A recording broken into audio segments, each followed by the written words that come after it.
রৌদ্রর ঘর যেন এক অচেনা তাণ্ডবক্ষেত্রে পরিণত হয়ে আছে। রাগে, হতাশায় আর ভেতরের অজানা আগুনে তার শরীর জ্বলে যাচ্ছে। বুকের ভেতরটা যেন দাউ দাউ করে পুড়ছে, মাথায় কিছুই কাজ করছে না। যা সামনে পাচ্ছে চেয়ার, বই, গ্লাস, টেবিলের উপর রাখা ফাইল সব ছুতারা চিহ্ন রে ফেলছে মেঝেতে, দেয়ালে, যেদিকে চোখ যাচ্ছে সেদিকেই ছুতারা চিহ্ন রে দিচ্ছে যেন এই ভেতরের জ্বালা একটু প্রশমিত হয়। পর্দা বাতাসে উড়ছে, টেবিল ল্যাম্পের আলো মাটিতে ভেঙে পড়ে ছড়িয়ে গেছে। তবু রৌদ্র থামছে না, তার নিঃশ্বাস ভারী হয়ে উঠেছে, কপাল ঘামে ভিজে গেছে। মনে হচ্ছে কেউ যেন তার ভেতরের নিয়ন্ত্রণটা ছিনিয়ে নিয়েছে, আর সে নিজের রাগে নিজেকেই ধ্বংস করে ফেলছে ধীরে ধীরে। রৌদ্র নিজের ভেতরের ঝড় সামলাতে না পেরে সে হঠাৎ আয়নার সামনে গিয়ে দাঁড়াল। বুকের ভেতর ধকধক করছে, নিঃশ্বাস ভারী, চোখ লালচে। দাঁত কিরমির করে তাকিয়ে আয়নার প্রতিফলনে নিজের মুখের দিকে ফিসফিস করে বলল, আব্রাহাম রৌদ্র খান কখনো কারো মায় পড়তে পারে না, কখনো না। মেয়েরা শুধু আমার নেশা, বুঝলি? নেশা, যা পুরনো হলে আর লাগে না। আর আমি কিনা আমার নিজের কাক্ত বন্তুরার মায় পড়ছি। থু থু থু, রাগে নিজেই থুতু ফেলল মেঝেতে, বুকের ভেতরটা আরও ধুকপুক করতে লাগল। হাত দিয়ে মাথার চুল পেছনে ঠেলে আয়নার খুব কাছে গিয়ে দাঁড়াল। নিজের চোখের দিকে তাকিয়ে গলায় এক প্রকার বিদ্রুপ মিশিয়ে বলল, এই শুন রৌদ্র, তুই কারো মায় পড়িস নাই। ওইসব তোর নেশা, শুধু সময়ের খেলা। তোরাও হয়তো তোর নেশার মধ্যে একজন পড়ে গেছে, এর বেশি কিছু না, বুঝলি? এর বেশি কিছু না। রৌদ্র নিজের মাথার চুল ধরে টানতে লাগল। ছাদে তখন তুরার সঙ্গে যা হয়েছে তা মনে পড়তেই ভেতরে অদ্ভুত এক চাপ উঠছে। তুরার সাথে যে আচরণ করেছে সেটা কোনো সাধারণ স্বাভাবিক আচরণ না। যখন রৌদ্র বুঝতে পারে সে আসলে কি করছিল তখনই তার মাথায় যেন রতারা চিহ্ন তো চড়ে বসে। রৌদ্র রাগে দেয়ালে ঘুষি মারতে লাগল। হঠাৎ ফোন বেজে উঠল। ফোনের স্ক্রিনে নাম দেখে রৌদ্রর রাগ ম্লান হয়ে গেল, মুখে হালকা হাসি ফুটল। ফোন রিসিভ করে কানে ধরতেই শুনল, সুইটহার্ট কোথায় তুমি? আমি রেস্টুরেন্টে, প্লিজ একটু আসো, আমার তোমাকে দেখতে ইচ্ছে করছে। রৌদ্র বাঁকা হেসে জবাব দিল, ওকে বেইবি, জাস্ট ওয়েট, আমি আসছি। আমার মাথা একটু নষ্ট, জানোই আমি কি করতে চাই। মেয়েটি হেসে ফেলল, ওলে আমার বাবু, তা নিয়ে চিন্তা করো না। তুমি ফার্স্ট রেস্টুরেন্টে আসো, আমি তোমার মাথা ঠান্ডা করে দিচ্ছি। ওকে বেইবি, লাভ ইউ উম্মা। রৌদ্র ফোন ধরেই হাসতে হাসতে বলল, ওকে বেইবি, ইউ আর মাই সুইটহার্ট। নাও, আমি খুব শীঘ্রই আসছি। লাভ ইউ টু উম্মা। দুপুরের দিকে শিহাব আসলো, খান বাড়ির সবাইকে আনন্দে ভরে দিল। সবাই তাকে দেখে খুশি হল। শিহাব ধীরে ধীরে সবার সঙ্গে হালকা আলাপ করে তুরার বাবা, আশিক খানের দিকে তাকিয়ে বলল, আঙ্কেল, আসলে আমি তুরাকে নিয়ে একটু বেরোতে চাই। আশিক খান হালকা হেসে উত্তর দিলেন, হা হা, ঠিক আছে, নিয়ে যাও। তবে সন্ধ্যার আগে দিয়ে যেও, বুঝই তো, মেয়ে মানুষ। শিহাব আবারও কণ্ঠে হাসি রেখেই বলল, আরে আঙ্কেল, আপনি চিন্তা করবেন না, সন্ধ্যার আগেই ফিরে আসব। আর ওর হাতের আংটিও মাপ নিতে হবে। শিহাব সবার অনুমতি নিল, তুরার সঙ্গে সময় কাটানোর জন্য। এদিকে তুরা কিছুই জানে না। সে নিজের রুমের বেকনিতে বসে উপন্যাসের বই পড়ছিল। হঠাৎ তুরার মা, তনুজা খান, হাতে একটা শাড়ি নিয়ে বেকনিতে এসে বললেন, তুরা, কি করছিস এখানে? রুমে আই তো মা। তুরার চোখে বিস্ময় আর লাজুকতা একসাথে ফুটে উঠল। তুঞ্জা খানের হাতে শাড়ি দেখে সে ভ্রু কুঁচকে বলল, তোমার হাতে শাড়ি কেন মা? তনুজা বেগম হালকা মৃদু হেসে তুরার গালে হাত দিয়ে বললেন, শিহাব এসেছে তোকে নিয়ে বের হবে। মুহূর্তের মধ্যে তুরার গাল লাল হয়ে গেল। লজ্জায় সে হালকা মাথা নিচু করে ফেলল। তনুজা খান তুরার লজ্জা মাখা মুখের দিকে তাকিয়ে কোমল হাসি নিয়ে বললেন, হয়েছে, থাক, আর লজ্জা পেতে হবে না। এখন আয় তো, এই শাড়িটা পরিয়ে সাজিয়ে দেই আমার পরি মেয়েটাকে। তনুজা খান ধীরে ধীরে যত্ন নিয়ে তুরাকে শাড়ি পরিয়ে দিলেন। শাড়ির কোমল কাপড়টি তুরার কাঁধে সুন্দরভাবে বসানো হল, প্রত্যেকটা ভাঁজ সঠিকভাবে ঠিক করা হল যেন তা তার রূপকে আরও উজ্জ্বল করে তুলছে। তুরার চুলের দিকে হালকা স্পর্শ দিয়ে তনুজা খান শাড়ির ধনুক ঠিক করলেন, ছোট্ট আংটি আর কানের দুল ঠিকভাবে সাজিয়ে দিলেন। তুরার চোখে লাজুকতা আর উত্তেজনার মিশ্রণ ফুটে উঠছে। তুরা আর শিহাব বাড়ির সবার কাছ থেকে বিদায় নিয়ে গাড়িতে উঠল। দুজনেই চুপচাপ বসে আছে, কোনো কথা বলছে না। শিহাব গাড়ি ড্রাইভ করছে, আর তুরা বাইরে তাকিয়ে আকাশ আর রাস্তার দিকে চোখ রাখছে। কিছুক্ষণ নীরবতার পর শিহাব হালকা কাশি দিয়ে বলল, কেমন আছো তুরা? তুরা শিহাবের কণ্ঠ শুনে চমকে গেল। হালকা মাথা দুলিয়ে বলল, ভালো। আপনি? শিহাব হেসে বলল, ভালো হবে না, নিজের পছন্দের লাইফ পার্টনারকে পাচ্ছি, কেই বা খারাপ থাকে বলো। লাজুক হয়ে তুরা সামান্য আবারও মাথা নিচু করল। গাড়ির ভিতরে তাদের টুকটাক কথা হল, মাঝে মাঝে রাস্তার আলো এবং গাড়ির হালকা শব্দ ছাড়া নীরবতা ছিল। শিহাব গাড়ি রেস্টুরেন্টের সামনে থামাল। দুজনেই গাড়ি থেকে নেমে রেস্টুরেন্টে ঢুকল। পাশাপাশি বসে চারপাশে আলো আর মানুষের চমক চমক ধরে তুরার চোখে নতুন উদ্দীপনা ফুটতে লাগল। শিহাব মৃদু মুচকি হেসে তুরার দিকে তাকিয়ে বলল, তো তুরা, একটা জিনিস জানার জন্য আমার মনটা মহিলা মানুষদের মতো কুকু করছে, সেটার আনসার কি তুমি দিবে? তুরা হালকা হ্যাঁ সূচক মাথা দুলাল। শিহাব সাথে সাথে গলা খাক্কারি দিয়ে বলল, আচ্ছা তুরা, আমাকে তোমার কেমন লেগেছে? তুমি কি নিজে থেকেই এই বিয়েতে রাজি নাকি পরিবারের সিদ্ধান্তে রাজি হয়েছ? তুরা কিছুক্ষণ থেমে ভেবে কিছু বলার চেষ্টা করল। এখন তার বিয়ে করার কোনো ইচ্ছে ছিল না, তবে বাবার প্রতি সম্মান দেখাতে চেয়ে রাজি হয়ে আছে। মনে কিছুটা ভালো লাগা শুরু হয়েছে শিহাবের প্রতি, যা এখন পুরোপুরি তৈরি হয়নি। তুরা কিছুক্ষণ ভেবে মুখ খুলে কিছু বলতে যাবে, সাথে সাথে হঠাৎ ওয়েটারের হাত থেকে ভুলবশত কফি পড়ে যায়। কফি তুরার শাড়িতে ছড়িয়ে পড়ল। শিহাব তাড়াতাড়ি তুরার শাড়ি ধরে অস্থির হয়ে বলল, তোমার কোথাও লাগেনি তো? শরীর জ্বলছে না তো? তুরা শাড়ির দিকে দেখল এবং হালকা ভ্রু কুঁচকিয়ে বলল, না, কোথাও লাগেনি, তবে শাড়িটার অবস্থা খারাপ হয়ে গেল। শিহাব ওয়েটারের দিকে তাকিয়ে একটু গম্ভীর কণ্ঠে বলল, কি ভাই, মন কোথায় দেখে কাজ করেন? একটু দেখে শুনে তো কাজ করবেন। ওয়েটার মাথা নিচু করে অপরাধ স্বরে বলল, সরি স্যার, আসলে হাত ফসকে পড়ে গিয়েছে, বুঝতে পারিনি স্যার। তুরা ওয়েটারের দিকে তাকিয়ে হালকা হাসি দিয়ে বলল, ইট ওকে, কোনো সমস্যা নেই। আচ্ছা, ওয়াশরুমটা কোথায়, একটু দেখাতে পারবেন? ওয়েটার সম্মানসূচকভাবে বলল, হ্যাঁ শিওর ম্যাম, আপনি আমার সাথে আসুন।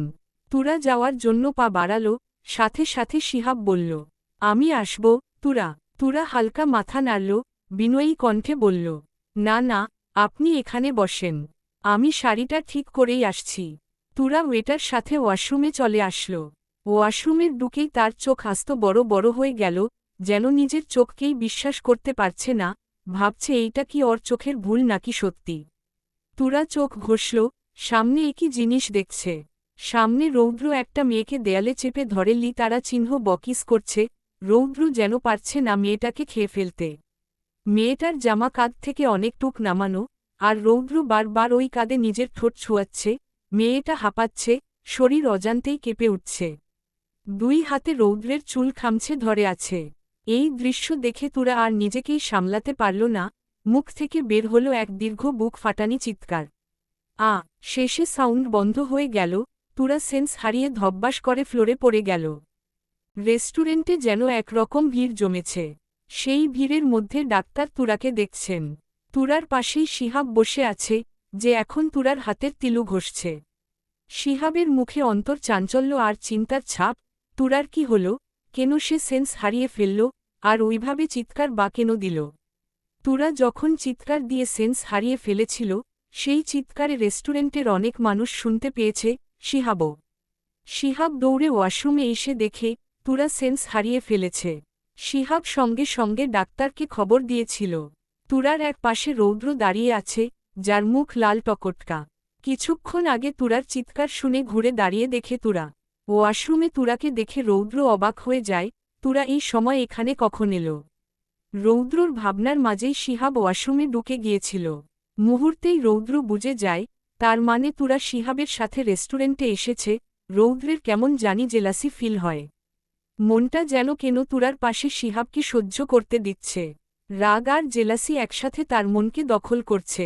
ডাক্তার তুরাকে দেখে শিহাবের উদ্দেশ্য বলল, আসলে মেয়েটা মনে হচ্ছে সেন্স হারানোর আগে এমন কিছু দেখেছে যা সে সামলাতে পারিনি, তাই সেন্স সহজে ফিরছে না।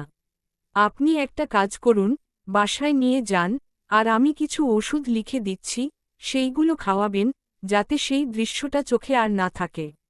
ডাক্তার বলার সাথে সাথে তুরা মুখ থেকে বিড়বিড় করে বলতে থাকে, ছি ছি নোংরা কাজ করছে, আমি লজ্জা পাচ্ছি। ছি ছি লজ্জা করে না ভাইয়া, নোংরা কাজ করছে। ছি ছি খুবই অস্বস্তিকর, এটা ঠিক না, আমি লজ্জা পাচ্ছি। তুরার মুখের কথা শুনে সকলে একে উপরের দিকে তাকাল। শিহাব তো হাবা বনে গেল, তুরা এসব কি বলছে? রৌদ্র তুরার কথা শুনে হালকা কেসে উঠল। সে বুঝতে পারল, যদি এইভাবে থাকে, তুরা যে কোনো সময় রেস্টুরেন্টে তাকে নোংরা বয় বানিয়ে দিবে। তাই রৌদ্র সব ভেবে কাউকে কিছু বলার সুযোগ না দিয়েই এক প্রকার তুরাকে পাজাকোলে তুলে নিল এবং শিহাবের উদ্দেশ্যে বলল, আপনি বাড়ি যান, আমি তুরাকে নিয়ে যাচ্ছি। শিহাব কিছু বলতে যাবে, তুরা সাথে সাথে চোখ খুলে নিজের অবস্থান বুঝার চেষ্টা করল আর নিজেকে রৌদ্রের কোলে আবিষ্কার করল। মুহূর্তে তুরা গলা ফাটিয়ে চিৎকার করতে লাগল, নোংরা, নোংরা, এই নোংরা, আমাকে নামান বলছি, আপনি একটা নোংরা, আমি দেখেছি আপনি ওয়া। তুরার কথার শেষ অংশ রেস্টুরেন্টের কেউ শুনতে পারল না, কারণ রৌদ্র এক প্রকার দৌড়ে রেস্টুরেন্ট থেকে বেরিয়ে চলে গেল তুরাকে নিয়ে। শিহাব বরফের মতো জমে দাঁড়িয়ে রইল, যেন সব কিছুর ঘটনা তার মাথার উপর দিয়ে পার হয়ে গেল, কিন্তু ভিতরে কেবল শূন্যতা, কোনো শব্দ বা অনুভূতি প্রবেশ করল না। তুরা রৌদ্রের শার্টের আঁচড় ধরে ধরে টানছে, কখনো ঘুষি মারছে আর চোখ ফাটিয়ে চিৎকার করে বলছে, এই পচা বেডা পুরুষ, নোংরা পুরুষ, নামান বলছি, আমাকে আপনি ধরেছেন কেন? ঘৃণা লাগছে আপনাকে, নামান বলছি, না হলে কিন্তু কামড় দিব। রৌদ্র তুরার কোনো কথা শুনল না। তুরাকে এক প্রকার জোর করে গাড়িতে তুলে ডোর লক করে দিল। নিজে এসে নিজের সিটে বসে গাড়ি স্টার্ট দিতে বসল। এমন সময়ে তুরা গাড়ির জানালা দিয়ে রেস্টুরেন্টের দিকে তাকিয়ে চিৎকার করতে থাকল, সবাই শুনো শুনো, এই লোকটা খুব নোংরা, আমি দেখেছি, এই লোক নোংরা। আর শিহাব, আপনি আমাকে এই নোংরা লোকের সঙ্গে যেতে দিচ্ছেন? আমি বিয়ে করব না, আপনাকে বলে দিলাম। ওরে, আমাকে কেউ এই নোংরারা। রৌদ্র তুরার কথা শেষ হওয়ার আগেই গাড়ি স্টার্ট দিয়ে রেস্টুরেন্টের সীমানা অতিক্রম করে ফেলল। তুরা শেষ মুহূর্তে এমন এক চিৎকার দিল, যেন মানুষের কানের পর্দা ফাটিয়ে দিতে পারে। গাড়ির ভিতর তুরা রৌদ্রকে জ্বালিয়ে মারছে, বারবার চোখ বন্ধ করে মন মতো চিৎকার করছে, নোংরা, নোংরা ভাইয়া, একটা নোংরা, ছি ভাইয়া নোংরা, আমি দেখে ফেলেছি ভাইয়া, একটা নোংরা। ভাইয়া কি বাজে কাজ করছিল, ছি। রৌদ্র তুরার অবস্থা দেখে বুঝল এখন বাড়িতে নেওয়া যাবে না, না হলে তুরা বাড়িতেও তাণ্ডব তুলবে। কিছুক্ষণ ভাবল কিভাবে তুরার মুখ বন্ধ করা যায়। হঠাৎ মনে হল, তুরা কাশফুল খুব পছন্দ করে, আগে দেখেছে বাসায় কাশফুল দেখার জন্য বায়না করত।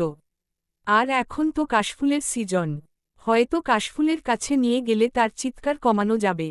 যেই ভাবা সেই কাজ, রৌদ্র তার পরিকল্পনা মতো গাড়ি নিয়ে এক নদীর দ্বারের কাশফুলের কাছে চলে এলো। আর ঠিক যেমন রৌদ্র ধারণা করেছিল তাই ঠিক মতো কাজ করল। তুরা গাড়ির জানালা দিয়ে কাশফুল দেখতেই তার মুখে খুশির ঝিলিক ফুটে উঠল, চিৎকার থেমে গেল, চোখে আনন্দের আগুন জ্বলতে লাগল। গাড়ি থামতেই তুরা এক প্রকার ঝাঁপ দিয়ে গাড়ি থেকে নেমে কাশফুলের দিকে ছুটল, দুই হাত মুখে দিয়ে চিৎকার করল, ওয়াও, কাশফুল। রৌদ্র তুরার পাশে এসে দাঁড়িয়ে বলল, পছন্দ হয়েছে তোর?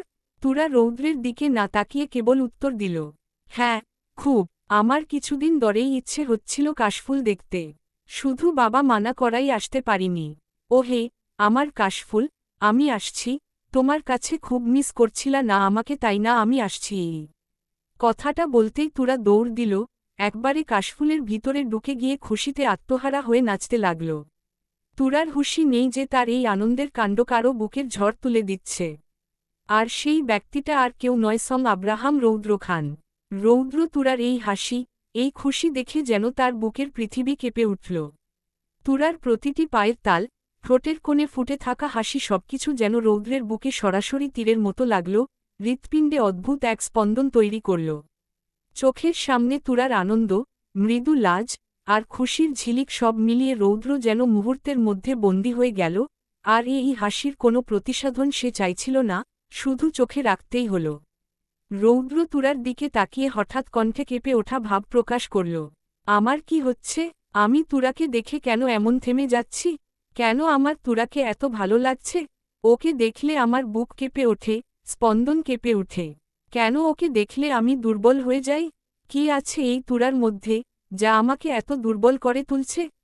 মুহূর্তেই রৌদ্র নিজের মাথায় হাত বোলাতে বোলাতে চুল টেনে ধরল, যেন নিজের মনকে খুঁটিয়ে খুঁটিয়ে যাচাই করতে চাইছে, নিজের অনুভূতির গভীরে নামতে চাইছে এই অদ্ভুত দুর্বলতা, এই অচেনা উত্তেজনা, এই এক ধরনের তাড়না যা তার ভিতরে আগে কখনো অনুভব হয়নি, যা এখন তুরাকে দেখার পর থেকে হচ্ছে।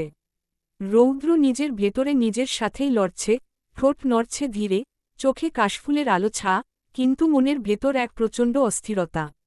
সেই নিজের মনকে উদ্দেশ্য করে নিচু গলায় বলে উঠল, আমার মন, তুই যে তুরাকে চাইছিস, তুরা কি তোকে চাইবে? তুই তো কত মেয়ের সঙ্গে নিজের অস্তিত্ব নষ্ট করেছিস, এবং কি আজ তুই তুরার সামনেও একটা নোংরা লোকে পরিণত হলি? আমি তো ওকে এই কাশফুলে নিয়ে এসেছি শুধু এজন্য, যেন ও আমাকে আর নোংরা না বলে আমার আসল রূপটা যেন ডেকে থাকে। তাহলে এখন কেন আবার ওর দিকেই টেনে নিচ্ছিস বল? আমি যদি সত্যি ওর প্রতি আসক্ত হয়ে যাই, তাহলে তো আমি শুধু নিজের ভালোই চাইব। ওর কি ভালো হবে না খারাপ হবে সেটা আমি দেখব না। প্লিজ আর তাকাস না ওর দিকে, শান্ত হ, এইখানেই থেমে যা। এই চোখ দুটোকে আটকিয়ে দে, বন্ধ করে দে এখানে, তুরার দিকে আর তাকাস না, রৌদ্র, না তাকাস। এই কথাগুলো বলতে বলতে রৌদ্রের গলা কেঁপে উঠল, বুকের ভিতরটা ভারী হয়ে উঠল। যেন নিজেরই ভিতরে ডুবে যাচ্ছে, নিজের মনকে বুঝাতে চায়, কিন্তু মনটা যেন তুরার হাসির আলোয় প্রতিবার নতুন করে জেগে তুলছে। রৌদ্র ধীরে ধীরে তুরার দিকে এগোতে লাগল। প্রতিটি পদক্ষেপে বুকের ভিতর ধুকধুক শব্দটা আরও জোরে বাজছে। কাশফুলের কোমল সাদা ঢেউয়ের মাঝ দিয়ে এগিয়ে যেতে যেতে সে তুরার পিছনে এসে দাঁড়াল।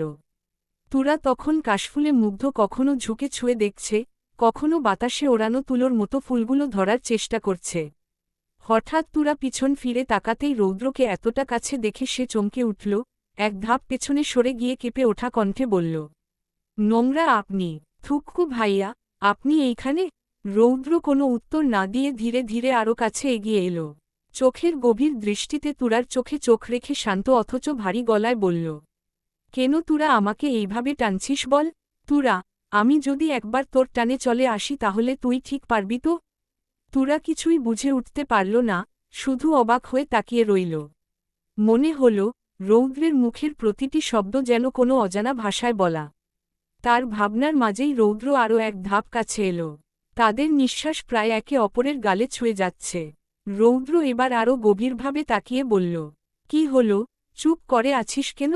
বল, কেন আমার বুকের ঝড় তুলে দিচ্ছিস? কেন আমাকে এতটা দুর্বল করে দিচ্ছিস? তুরা হঠাৎ থমকে গেল। এক মুহূর্তের জন্য তার চোখে ভয় আর বিস্ময় একসাথে ভেসে উঠল। তারপর ধীরে ধীরে এক ধাপ পিছিয়ে গিয়ে অবাক কণ্ঠে বলল, ভাইয়া, আপনি এসব কি আবুল তাবুল কথা বলছেন? আমার ভয় লাগছে আপনাকে। এই কাশফুলে আপনাকে আবার কোনো পেতনি টুতনি ধরল না তো? বলেই তুরা ফিক করে হেসে উঠল একটা শিশুসুলভ, দুষ্টু হাসি। যেন রৌদ্রের গভীর কথাগুলো তার কাছে কেবলই এক মজার কৌতুক, কিন্তু সেই হাসিটাই আবার রৌদ্রের বুকে নতুন এক ঝড় তুলল। রৌদ্রে ধীরে ধীরে তুরার দিকে এগোতে লাগল। তুরা রৌদ্রের ভেতরের সেই দৃষ্টি দেখে এক ধাপ, তারপর আরেক ধাপ পিছাতে লাগল। কিন্তু রৌদ্র থামল না, সে যেন নিজের নিয়ন্ত্রণ হারিয়ে ফেলেছে। তার কণ্ঠটা ভারী হয়ে উঠল, নিঃশ্বাস গরম হয়ে উঠল চারপাশের বাতাসের মতো। ধীরে ধীরে তুরার দিকে এগোতে এগোতে সে বলল, আমার ভিতরে কোনো পেতনি ভর করেনি, করেছিস তুই। তোর মতো পেতনি আমার উপরে ভর করেছে, যা আমাকে দুর্বল করে দিচ্ছে। আর যদি তুই ভাবিস আমার ভিতরে কোনো পেতনি প্রবেশ করেছে তাহলে তুই কান খাড়া করে শুনে রাখো, ওই পেতনিটা আর কেউ না তুই। কথা শেষ করার মুহূর্তেই তুরা পিছাতে পিছাতে রাস্তার সীমা অতিক্রম করে নদীর কিনারা এসে দাঁড়িয়েছে, কখন সে টেরি পায়নি। বাতাসে কাশফুল উড়ছে, তুরার পায়ের নিচে নরম ঘাস সরে যাচ্ছে। রৌদ্রের শেষ কথাটা যেন বজ্রপাতের মতো এসে পড়ল তার কানে, ওই পেতনিটা আর কেউ না, তুই। তুরা থমকে গেল, এক পা পিছিয়ে যেতেই ভারসাম্য হারিয়ে দুলে উঠল নদীর দিকে। নিজের শরীর টেনে ধরে বাঁচার চেষ্টা করছে, কিন্তু পায়ের নিচের মাটি যেন ফসকে যাচ্ছে। ঠিক তখনই রৌদ্র এক লাফে এগিয়ে এসে তুরার হাত শক্ত করে চেপে ধরল। রৌদ্র হাত ছেড়ে দিলেই তুরা পড়ে যাবে নদীতে, এমন একটা পরিস্থিতিতে এসে পড়েছে তুরা। তুরা রৌদ্রের দিকে তাকিয়ে রইল, যার চোখে এখন অদ্ভুত এক গভীর দৃষ্টি। সে বুঝতে পারছে না রৌদ্র আসলে কি বলছে, সবকিছু যেন মাথার উপর দিয়ে যাচ্ছে, কিন্তু মনের ভিতর দিয়ে একটুও ঢুকছে না। তুরা কিছু বলার আগেই রৌদ্র নিচু স্বরে বলল, তুই অপরাধ করেছিস তুরা, তুই আমাকে জ্বালাস, তোকে দেখলেই আমি দুর্বল হয়ে যাই। এখন আমাকে জ্বালানোর শাস্তি পা। কথাটা বলেই রৌদ্র হঠাৎ তুরার হাত ছেড়ে দিল আর তুরা সাথে সাথে পানিতে ভিজে দুজনই চুপচাপ হয়ে গেছে রৌদ্র আর তুরা। কিছুক্ষণ আগে রৌদ্র যখন তুরার হাত ছেড়ে দিয়েছিল তখন তুরা কোনো রকমে তার হাত ধরে ফেলেছিল আর রৌদ্রকে নিয়েই নদীতে ঝাঁপিয়ে পড়েছে। গাড়ির ভিতরে এখন দুজনই চুপচাপ। তুরা একমনে জানালা দিয়ে বাইরে তাকিয়ে আছে আর রৌদ্র একমনে গাড়ি চালাচ্ছে, চোখ পথের ওপর, কিন্তু মন এখনও নদী আর তুরার সঙ্গে আটকে। নিস্তব্ধতা এমন যেন শব্দের কোনো দরকার নেই, শুধু মুহূর্তের ভার আর অনুভূতি রৌদ্রের মনে মধ্যেই ঘুরপাক খাচ্ছে। অবশেষে দুজনেই বাড়িতে এসে পৌঁছাল। বাড়ির ভিতরে ঢুকতেই আনোয়ার খান তাদের দিকে ঘুরে দেখলেন, মুখে গম্ভীর ভাব, কণ্ঠে কঠিন গর্জন। কি ব্যাপার, তোদের দুজনের শরীর ভিজা কেন? আর এতক্ষণ কোথায় ছিলি দুজনেই? রৌদ্র সাথে সাথে বলল, মুখে হালকা বা বিব্রততা মিশিয়ে। বাবা, আসলে তুরার নাকি খুব কাশফুল দেখতে মন চেয়েছিল। বাসায় আসার আগে সেই দিক দিয়ে একটু ঘুরে আসলাম। হঠাৎ করেই তুরার সাথে আমার ঝগড়া লেগে গেল আর তুরা আমাকে ধাক্কা দিয়ে নদীতে ফেলে দিতে লেগেছিল। আমি পড়ে যাচ্ছিলাম, কিন্তু জেদের বশে আমি তুরার হাত ধরে ওকে নিয়েই নদীতে পড়ে গিয়েছি। তুরা চোখ বড় বড় করে রৌদ্রের দিকে তাকাল। রৌদ্রও সাথে সাথে চোখ মারল। তুরা চুপচাপ মনে মনে ভাবল, সালাই তো কাহিনী উল্টিয়ে দিচ্ছে। তুরার ভাবনার মাঝেই আনোয়ার খান বলল, তুরা, তুই রুমে যা। তুরা মাথা নাড়িয়ে চুপচাপ চলে গেল। আনোয়ার খান রৌদ্রের দিকে তাকিয়ে বলল, রৌদ্র, তুইও গিয়ে চেঞ্জ করে নিচে আয়।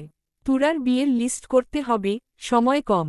মুহূর্তে রৌদ্রের বুকের ভিতর হঠাৎ কেমন যেন কেঁপে উঠল। তুরার বিয়ের কথা শব্দগুলো যেন তার কানে বাজল, তার মনটা হঠাৎ অস্থির হয়ে উঠল। যে চুম্বক তাকে টানছে, সেই চুম্বক অন্য কারো হাতে চলে যাচ্ছে। চোখের সামনে এক অদ্ভুত শূন্যতা।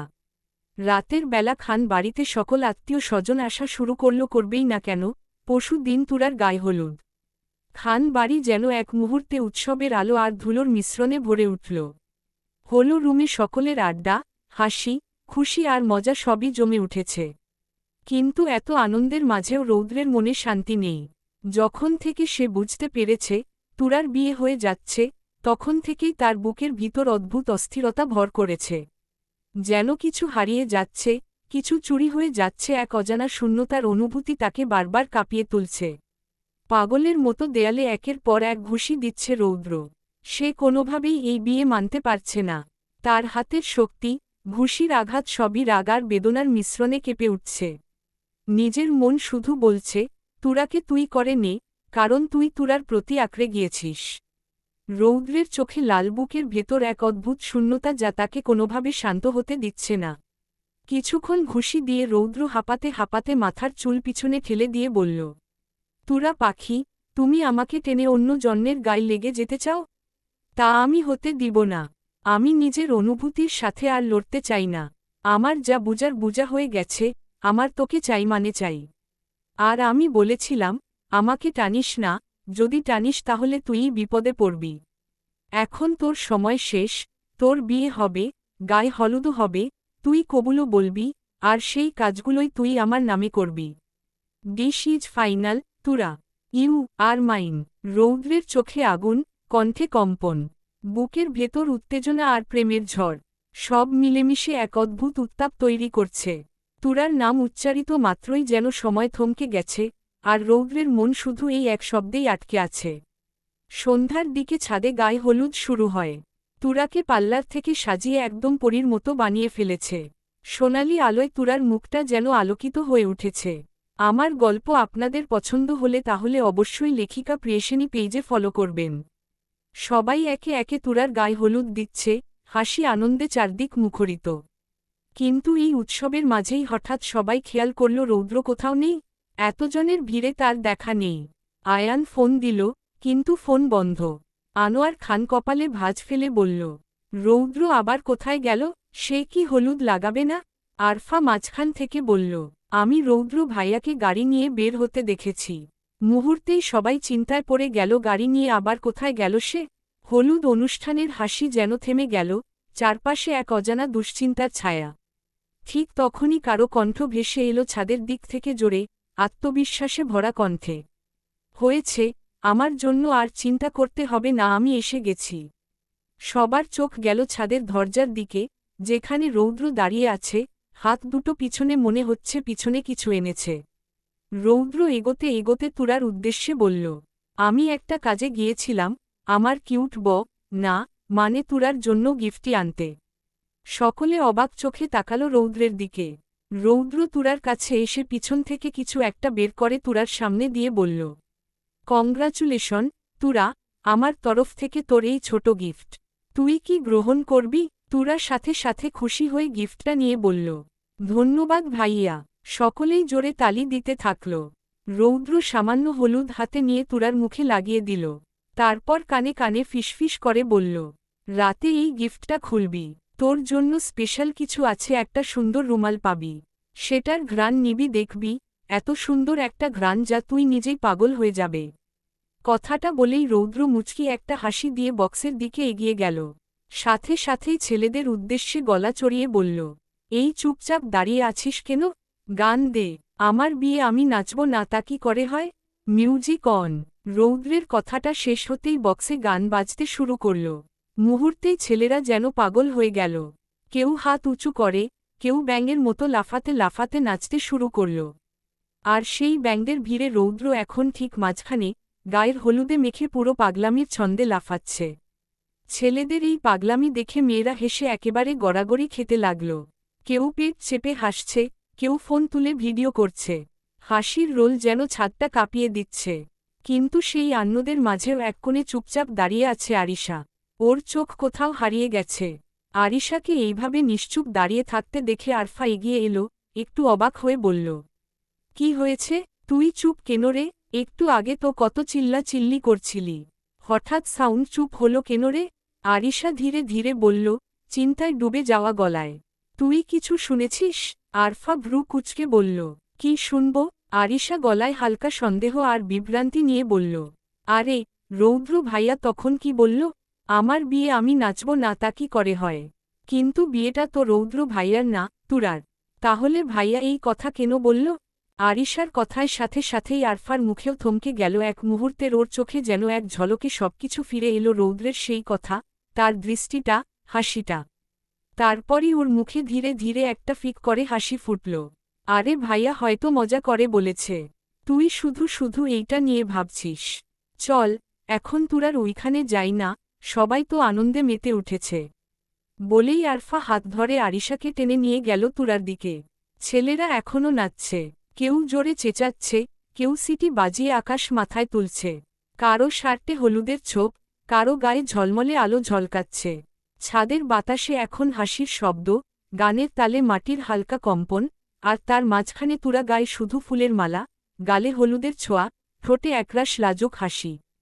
পুরো ছাদটা যেন এক মুহূর্তে আনন্দে রঙিন হয়ে উঠল, কিন্তু কোথাও এক কোণে বাতাসের সাথে মিলিয়ে গেল একটুখানি অজানা অস্থিরতা, যা শুধু রৌদ্রের মনেই ভেসে উঠছে। সবার আনন্দে নাচার মধ্যে রৌদ্রের চোখে যেন কেবল একটাই দৃশ্য, তুরার মুখ। চারপাশের হাসি, গান, আলো সব মিলেমিশে যেন তুরাকেই ঘিরে আছে। গায়ের হলুদের আলোয় তুরার মুখটা একদম পরীর মতো লাগছে। চোখ নিচু, ঠোঁটে হালকা লাজুক হাসি, গালে একটু হলুদের ছোঁয়া, আর সেই নিঃশব্দ সৌন্দর্য যেন রৌদ্রের বুকের ভেতর তোলপাড় করে দিচ্ছে। রৌদ্র গভীর দৃষ্টিতে তাকিয়ে মনে মনে বলল, পাখি, এইভাবে লজ্জা পাস না, নাহলে আমি আরও শেষ হয়ে যাব। আর মাত্র কিছুক্ষণ, তারপর তুই শুধুই আমার, একদম আমার নামে দখল করে ফেলব। তুই শুধুই রৌদ্রের। রৌদ্রের ঠোঁটে তৃপ্তির হাসি খেলে গেল। চারপাশে যতই হইচই হোক, রৌদ্রের মন এখন এক অদ্ভুত নিশ্চুপ আগুনে পুড়ছে, যে আগুনে তুরাকে নিজের করে নেওয়া, জেদ আর অধিকার সব একসাথে জ্বলে উঠেছে। অনুষ্ঠান শেষ হতে হতে রাত 1টা বেজে গেল।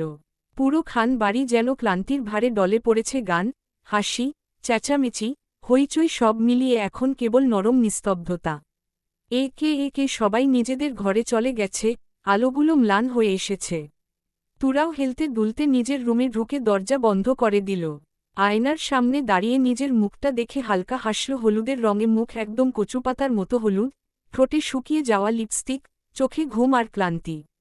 তুরা ছোট্ট করে দীর্ঘশ্বাস ফেলে ওয়াশরুমে ঢুকে গেল।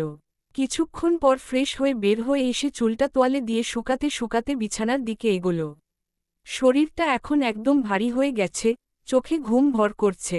ঠিক তখনই দৃষ্টি গেল টেবিলের উপর রাখা ছোট্ট সেই গিফট বক্সটার দিকে, রৌদ্রের দেওয়া গিফট। হঠাৎ থেমে গিয়ে কিছুক্ষণ তাকিয়ে রইল বক্সটার দিকে। মনে মনে ভাবতে লাগল, এখন খুলব নাকি সকালে?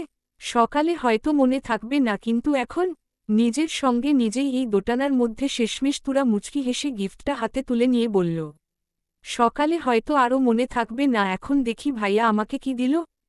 তুরার কণ্ঠে ছিল কৌতূহল, চোখে হালকা উচ্ছ্বাস, কোথাও যেন অজানা এক শিহরণ, যেন কিছু একটা ঘটতে যাচ্ছে যা হয়তো তার রাতটাকে বদলে দেবে। তুরা হাসিমুখে গিফটটা হাতে নিয়ে এক এক করে র্যাপিং পেপারগুলো খুলতে লাগল। প্রতিটা স্তর খোলার সাথে সাথে ওর বুকের ধুকপুকানি কেমন জানি বেড়ে যাচ্ছ। ও নিজেও জানে না এই গিফটটা খোলা মানে শুধু একটা বাক্স খোলা না, বরং নিজের জীবনকে পাল্টে দেওয়া। তুরা কাগজের শেষ টুকরাটা সরিয়ে যখন বক্সটা খুলল, ঠিক সেই মুহূর্তে ওর চোখ বড় বড় হয়ে গেল। নিঃশ্বাস যেন গলায় আটকে গেল, কারণ বক্সের ভিতরে যা আছে সেটা তুরার কল্পনারও বাইরে। ওর ঠোঁট কাঁপছে, চোখের পলক থেমে গেছে, শরীর একদম স্থির, কারণ বক্সে